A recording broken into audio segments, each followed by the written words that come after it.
The Icarus had been gone for 50 years. 50 years of silence, unanswered questions, and endless speculation. In the vastness of space, no one knew what happened to Earth's greatest ship until now. The signal came in as a faint pulse, barely distinguishable from the cosmic radiation that permeates deep space. It shouldn't have been there. It couldn't have been there. The Icarus had vanished without a trace, swallowed by the void, and now it was back, a ghost ship reappearing in the dark. The fleet's AI, a precise and unemotional machine, detected the faintest irregularity, an anomaly in the dark matter, a ripple in the fabric of nothingness. The readings came through, bouncing off subspace frequencies as it locked onto the old vessel's unique signature. It took seconds to cross-check, seconds to make the identification. Icarus, it declared, the ship that had been lost to time and space, presumed destroyed, now reemerged like a lost artifact of Earth's past. The implications were impossible to ignore. There had been no sign of the ship for decades, and now it appeared out of nowhere, carrying secrets that no one could fathom. The news spread like wildfire. The galaxy froze. It wasn't just a return of a vessel. It was a return of a symbol, a statement that Earth, humanity, still had something to say. Governments scrambled.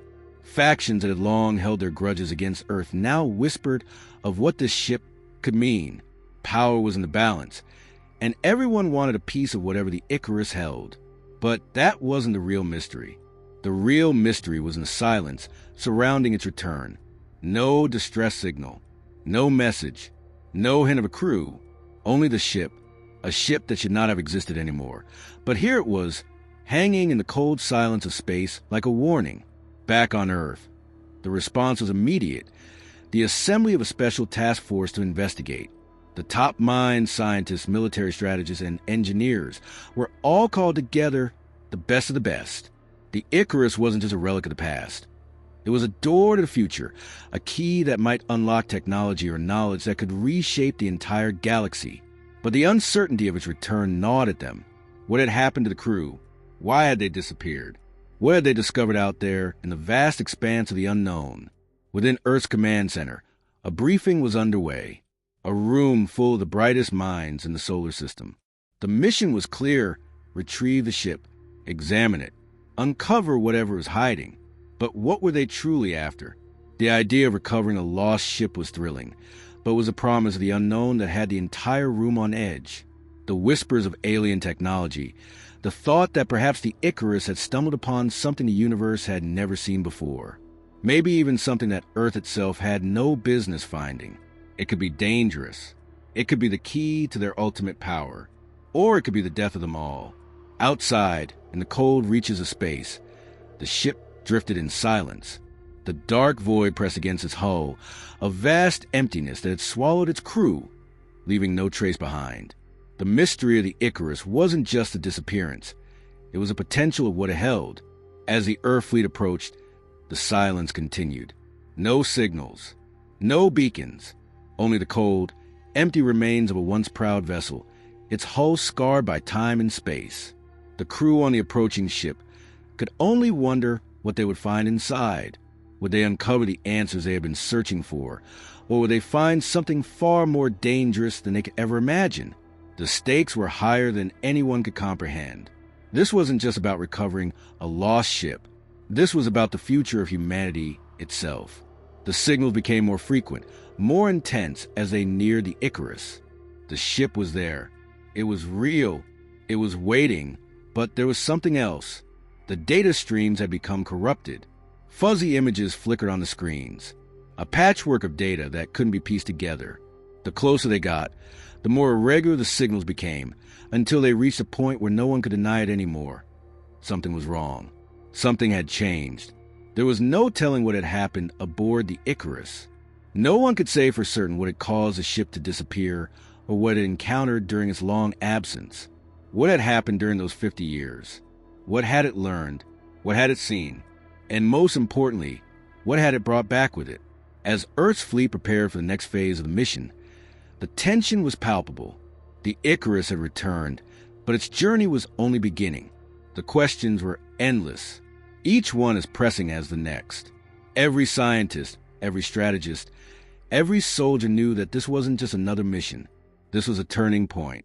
The Icarus's return was the beginning of something much larger, and the galaxy would never be the same again. The Icarus loomed in front of them, its massive hull now visible through the fog of space. The ship, once a symbol of Earth's technological dominance, now appeared as a cold, unfeeling relic. Its surface, darkened by age and the cruel vacuum of space, looked almost alien. The fleet's engineers and scientists prepared for what might be the most significant moment in human history. The air was thick with anticipation as the boarding party geared up to enter the vessel. The ship was dead silent, a stark contrast to the bustling activity aboard the Earth ships. The Icarus was an enigma, a relic that had reappeared after so many years in state that no one could explain. Every reading was off the charts, anomalies piling up. Its systems, which had long been deactivated, were still operational, flickering sporadically. The energy signatures radiating from the ship were far beyond anything Earth had ever achieved, beyond anything known in the galaxy. The closer they got, the more unsettling the readings became. Something was terribly wrong, but it was also impossible to turn back now. The outer hull of the Icarus had been damaged, but it was clear that it wasn't the result of a typical space accident. The markings along its surface told a different story. Scratches, dents, burns, but nothing that made sense. The ship had encountered something powerful, something dangerous. The boarding team entered the airlock, preparing to cross into the unknown. Inside the ship, the air was still stagnant, thick with the scent of age and decay. The crew who had once filled its halls had vanished without a trace, leaving behind only their tools, their data pads, and their unfinished work. No bodies, no signs of struggle, no evidence of what had caused their disappearance. The lights flickered dimly as the team moved through the corridors, scanning every inch. Then came the first real discovery. In the heart of the ship, deep in the central chamber, they found it, a device. It was unlike anything Earth had ever seen, suspended in a transparent stasis field, glowing with an otherworldly light. The structure of the device was incomprehensible, far too advanced, far too intricate for human minds to easily understand. It was almost as if it had been designed by something not human, something with a far greater understanding of physics and engineering. Its design was elegant, precise, and terrifying all at once. The scientists gathered around it, their scanners running over the device, attempting to analyze it, but the readings were inconsistent, fragmented. The device seemed to distort the sensors around it, preventing any proper readings. Each attempt to decode it resulted in more questions, more confusion. No one had seen technology like this, not even the greatest minds in Earth's most advanced labs. A technician attempted to touch it. As their fingers brushed the surface of the stasis field, the room flickered briefly. A surge of energy pulsed outward from the device, forcing everyone to step back. The field rippled and hummed with an energy that resonated deep in their bones. It wasn't just technology, it was alive, pulsating, as though it were sentient. The team scrambled to contain the energy surge, but it wasn't just a device they had to worry about. As the field fluctuated, data began to appear on the ship's holographic displays.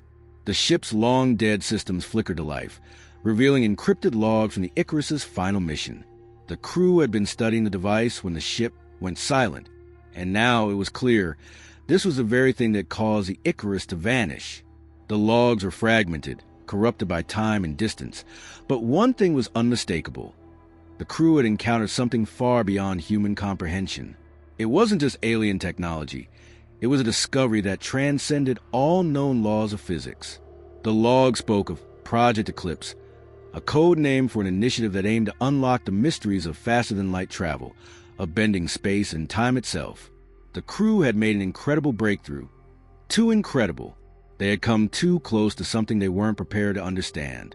The hollow recording showed crew members, their faces a mix of awe and terror as they gazed upon the device. "It's not just technology," one scientist had said, his voice trembling. "It's something else. Something we were never meant to find." But then the transmission cut off, and the last moments of the Icarus's mission were lost in the static. The final entry in the logs was a warning, hastily scribbled by the ship's captain. "Do not activate. It's beyond us." The room fell silent. The weight of the discovery hung in the air like a dense fog. What had they uncovered here? A weapon? A tool?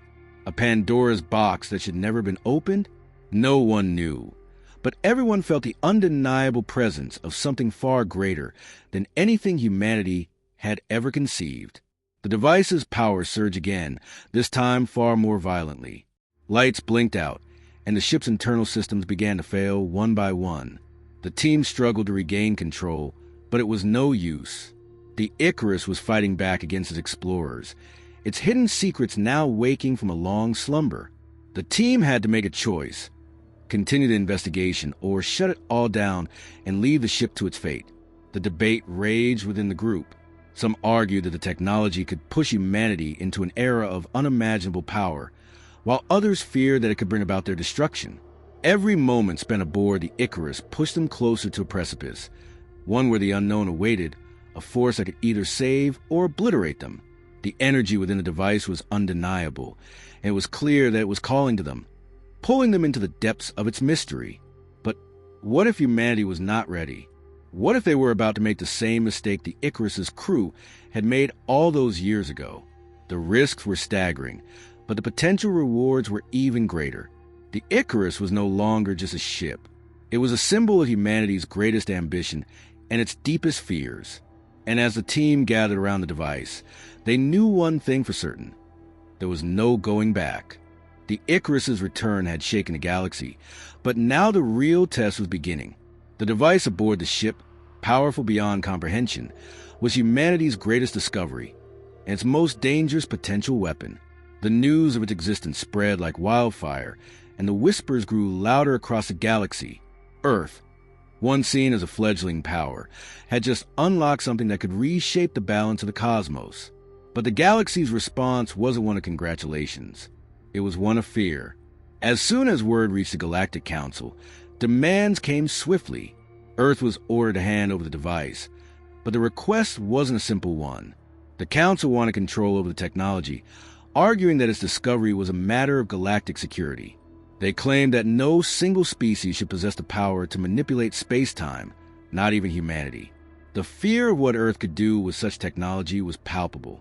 It could tip the scales, change the course of galactic conflicts, and shift the balance of power in ways no one could predict. Earth's response was immediate. The device was humanity's property. It was not to be shared with the galaxy. This wasn't just about technology. It was about sovereignty.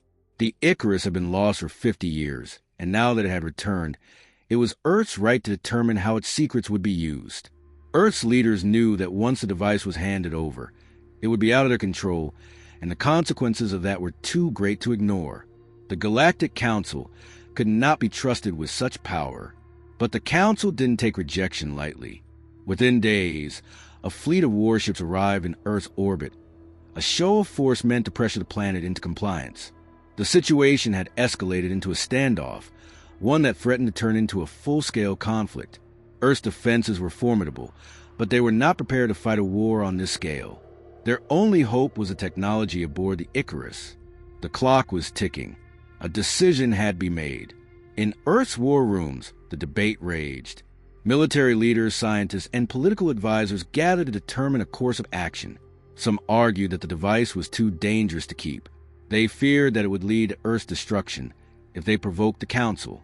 Others believed that surrendering it would mean losing humanity's chance at advancing into the future. This was a battle not just for the device, but for the very soul of humanity's future. The scientists who had studied the Icarus's mysterious device were divided. Some wanted to dismantle it, study it further in secret, and learn from it without anyone knowing the full extent of its power. Others argued that it should be weaponized. If the Council wanted it, they would have to fight for it, and humanity would be ready. The device had already proven that it could manipulate energy in ways that were far beyond anything Earth had ever imagined. It could be the ultimate weapon, one that would guarantee Earth's survival and power in the galaxy. Amidst this turmoil, a small group of engineers and technicians worked furiously to adapt the technology. They didn't just want to understand it, they needed to make it usable and, more importantly, controllable. The Icarus's systems had been designed to harness unimaginable energy, and now they had to adapt it for use in Earth's defense. In the heart of a secret facility, A prototype weapon was being forged. A new kind of weapon that could alter the course of a battle, bend the fabric of space-time, and render Earth's enemies helpless. The prototype was a gamble, a last-ditch effort to even the odds. It was a combination of human ingenuity and alien technology, a fusion of two worlds that had never before collided. The device, once a mystery, now pulsed with power in the hands of Earth's best minds. But even as the prototype took shape, something else was happening. Something that no one had predicted. The first signs came as the device began to react on its own, responding to the power of Earth's technicians. Its energy reading spiked, fluctuating wildly, almost as though it were alive. It wasn't just an inanimate object. It was a force that seemed to have its own consciousness, its own purpose. The technicians watched in awe as the device hummed with an energy that no human could understand. It began to alter the systems around it, reshaping reality itself in small, subtle ways. It was as if the device was calling out to something. It wasn't just Earth's power it wanted. It was something more. And soon, it became clear that it was not just an object of power, but a beacon. A signal sent out into the galaxy, drawing the attention of something far greater than Earth had ever encountered. As the prototype neared completion, the first wave of alien raiders descended upon Earth. The Galactic Council had already mobilized its fleets, but there was another force at work, one that hadn't been accounted for. The signal from the Icarus had attracted something ancient, something beyond the comprehension of any species. These beings had been waiting, watching, and now they were coming. The Earth fleet, armed with the new prototype weapon, faced the incoming alien ships. The tension was unbearable. The moment had arrived. Humanity's greatest fear had become reality. They were now at war with something far older and more powerful than anything they could have imagined. But Earth wasn't about to go down without a fight. The prototype was activated. A blast of energy tore through space, enveloping the lead alien ships in a field of distortion. The weapon didn't just destroy their ships. It tore apart the very fabric of space around them, bending reality in ways that no one had anticipated. The alien vessels struggled to maintain their integrity as their own systems were corrupted by the shockwave of energy. The humans had done it. The Icarus's technology had been turned into a weapon, and it was humanity's last line of defense. But the victory was short-lived. As the alien forces began to retreat, a new wave approached. This one even more powerful, more terrifying. The galaxy was changing. The Icarus had brought with it something that humanity was not prepared to face. The question now was not whether humanity would survive the war. It was whether they could live with the consequences of wielding such power. The battle had only just begun, and Earth had no idea what the future would hold. But one thing was certain. Humanity had become a force to be reckoned with. The battle for Earth had only just begun, and the stakes were higher than anyone could comprehend. The prototype weapon, designed from the technology aboard the Icarus, had proven to be humanity's greatest advantage, an unprecedented breakthrough in both offense and defense. But as the alien forces retreated, their defeat was far from final. The very power that had tipped the scales in humanity's favor was now drawing the attention of forces beyond the scope of galactic understanding. The energy readings from the Icarus's device had not gone unnoticed. The alien fleet that had first engaged Earth was but a vanguard, a part of a larger, far more ancient race. These beings, older than most civilizations in the galaxy, were not just conquerors. They were part of a cosmic order, one that had watched the rise and fall of countless species. They had seen humanity's potential, but they had also seen the dangers of allowing such power to flourish unchecked. Earth's sudden leap into the unknown had stirred something in them, something primordial.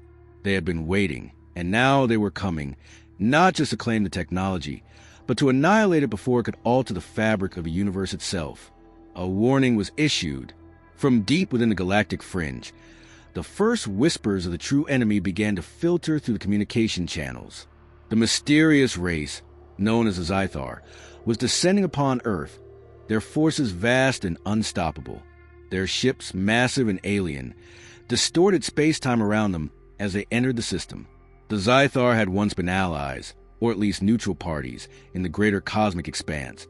But they were ancient custodians, and humanity's rapid ascent was an existential threat to the balance they had maintained for eons. The Icarus, its technology, and now Earth itself had become a target, one that they would not allow to survive. The leadership on Earth scrambled to devise a strategy. The alien technology that had been used to create the prototype weapon was no longer just a tool. It had become the linchpin of humanity's survival.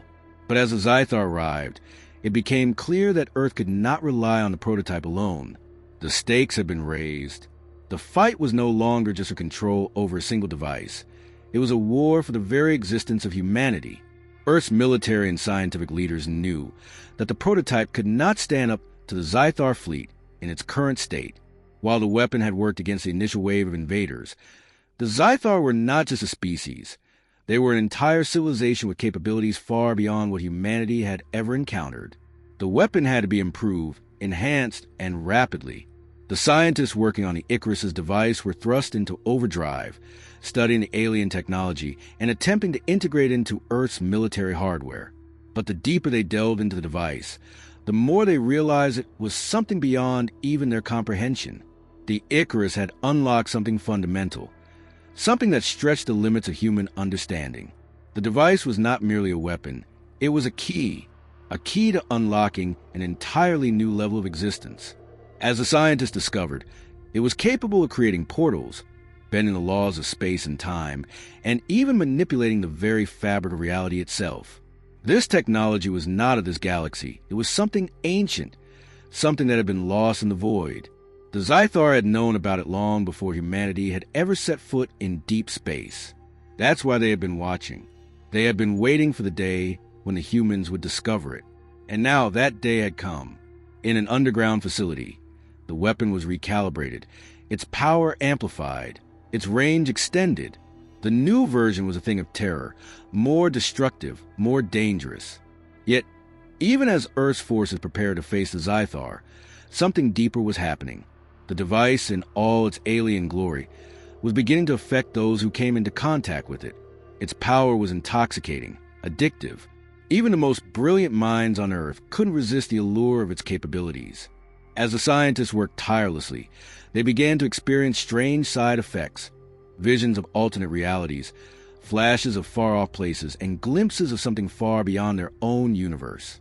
And then, one of the lead engineers, Dr. Lydia Kwan, came to a chilling realization. The Icarus's device was not just a weapon. It was a living thing. It had a consciousness of its own, a will that reached out to the humans who interacted with it. It wasn't simply reacting to their attempts to control it. It was influencing them. As Kwan delved deeper into its systems, she found herself drawn into its complex neural pathways. Her mind stretched beyond what was humanly possible. She began to understand the device, but in doing so, she was losing her grip on her own humanity. The device was merging with her consciousness, its desires becoming hers. She was becoming the vessel for its will. In the war room, Kwan's report was met with skepticism at first. The weapon's power had been undeniable. Every test had shown its potential. But the strange effects on the scientists began to multiply. As Kwan's behavior became increasingly erratic, it became clear that the Icarus's device was influencing not just the technology, but the very minds of those who sought to control it. Some of the most powerful leaders in Earth's military began to suggest that the device itself was the true enemy, not the Zythar, not the aliens threatening their existence, but the very technology that had brought humanity to the brink of destruction. As the Zythar fleet closed in, the choice before humanity was stark. Would they wield this unimaginable power to fight for survival, knowing that it could cost them their very souls? Or would they destroy it, risking extinction in the process? The Icarus's return had started as a triumph, a sign of humanity's potential, but it had become a Pandora's box, a force of such immense power that it could save humanity, or it could bring about its ultimate demise. The decision was made. The new weapon would be deployed. Humanity would fight for its future. But as the battle raged, as the Icarus's device unleashed its fury against the Zythar, something else began to happen. The fabric of reality itself began to warp. Time folded in on itself. The Icarus, once a ship of exploration, had become a harbinger of destruction, a gateway to a new era that humanity may never fully control. The universe trembled as the lines between dimensions began to blur. Humanity's fight for survival had begun, But no one could say how it would end. The consequences of wielding such power were unfolding, and as the Zythar forces drew closer, the ultimate question remained. Could humanity control the very technology that had the potential to reshape the universe? Or would it be their undoing?